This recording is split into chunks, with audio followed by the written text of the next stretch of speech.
त्याच्यामध्ये पहिला हप्ता मी उचललेला आहे आणि नंतर माझ्या त्या बँक खात्याला लॉक केलेलं आहे. लॉक केलं असताना मी बीडीओकडे गेलो, माझं लॉक काढा, अडचण आहे.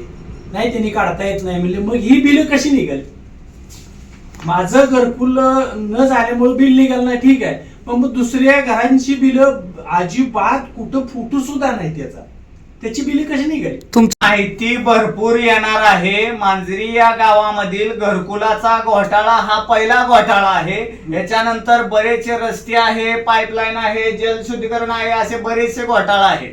ही माणसं इथपर्यंत आली, यांना न्याय देणं, लोकांच्या पर्यंत पोहोच करणं हे आमचं काम आहे.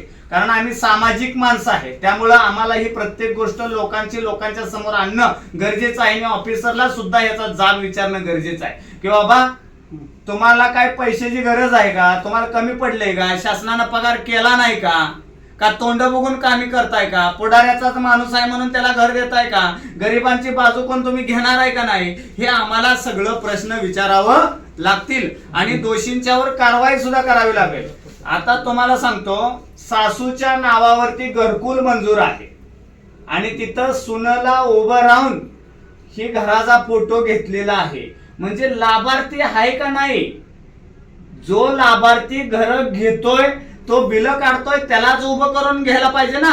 हा संविधानिक नियम आहे. आणि आम्ही प्रत्येक गोष्ट बोलत असताना किंवा करत असताना डॉक्टर बाबासाहेब आंबेडकर यांचं संविधान उराशी बाळगून, नियम बाळगून हे काम करणारी माणसं आहे. आणि ह्या सामाजिक माणसांना सुद्धा न्याय मिळणं आणि जोपर्यंत मांजरीतल्या या रोजगारी या झटणाऱ्या लोकांना जोपर्यंत न्याय मिळत नाही याची सखोल घरकुलाची चौकशी आम्ही लागल्याशिवाय सोडणार नाही.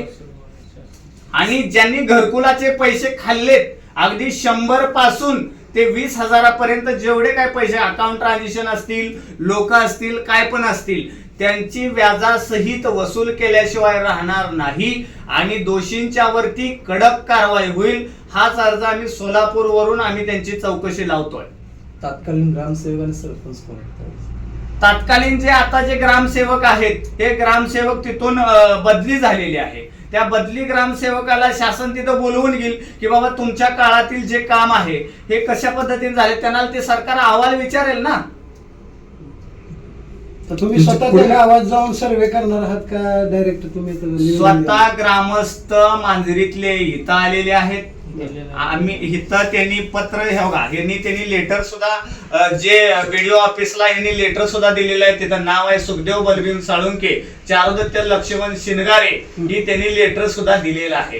हा जो घोटाळा आहे हा तेथील ग्रामस्थांनी केलेला आहे. आम्ही त्यांच्या सोबत कडपर्यंत असणार आणि न्याय हा 100% भेटेल. आणि ज्यांना घरं मिळालेली नाहीत 100% सांगतो तुम्हाला सुद्धा इथून पुढे घर मिळेल. कारण ह्या अधिकाऱ्यांना सवय लागली की घरकुल मधले पैसे खावा, संडास बाथरूम मधले पैसे खावा, प्रत्येक कामामधले पैसे खावा. इथून पुढे या काळामध्ये असं होऊ देणार नाही.